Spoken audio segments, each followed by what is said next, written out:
Hello, everybody. Welcome back to this channel. Hope you're doing good. South Africa finds itself once again at the intersection of power, money, and the freedom of priests.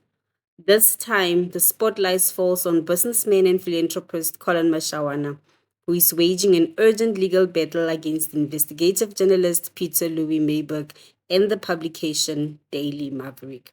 Mashawana has turned to the Gauteng High Court demanding what is essentially a gag order, an interdict that would silence further reporting and even prevent commentary at a public event scheduled for later this week.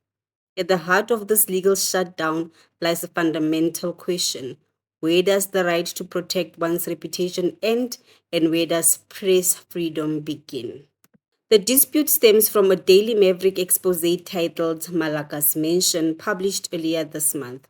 The report paints a troubling picture, alleging that Mashawana, through his foundation, was linked to the financing of a 16 million luxury property tied to suspended IDT CEO Tebogo Malaka.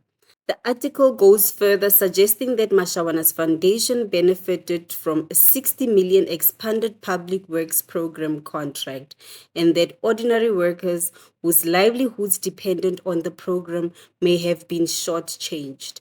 In short, the story accused one of South Africa's most prominent philanthropists of having his hands in the very public funds meant to uplift vulnerable communities.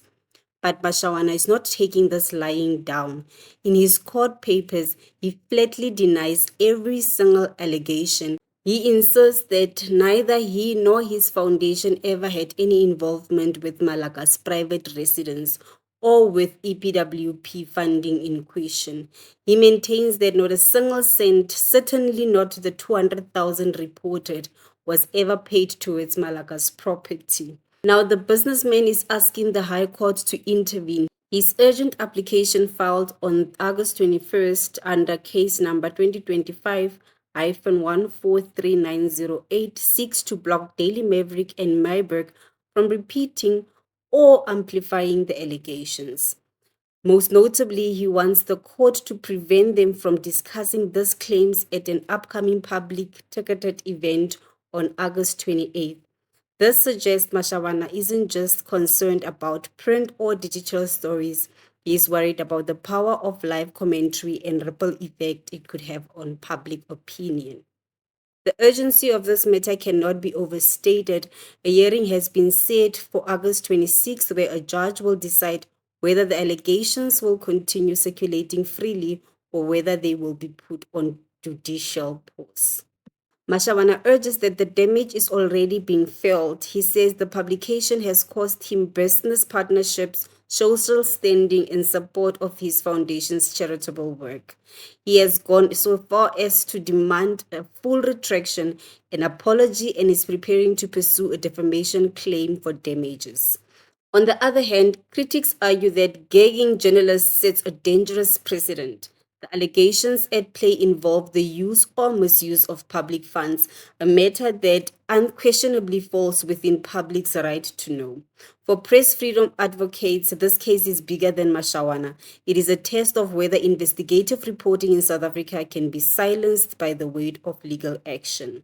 Even the NPO Council has entered the debate, warning that attacks on Mashawana's foundation risk harming the credibility of the non-profit sector as a whole.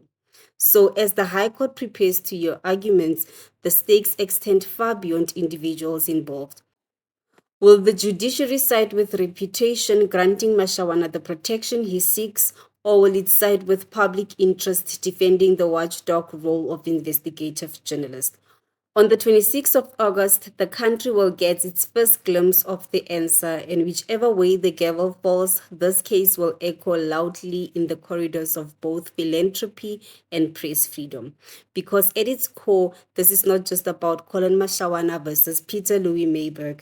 It's about the truth versus perception, power versus accountability, and whether silence can ever be stronger than the story itself. Now, please share your thoughts down in the comment section, and don't forget to like, share, and subscribe to this channel. See you on the next one.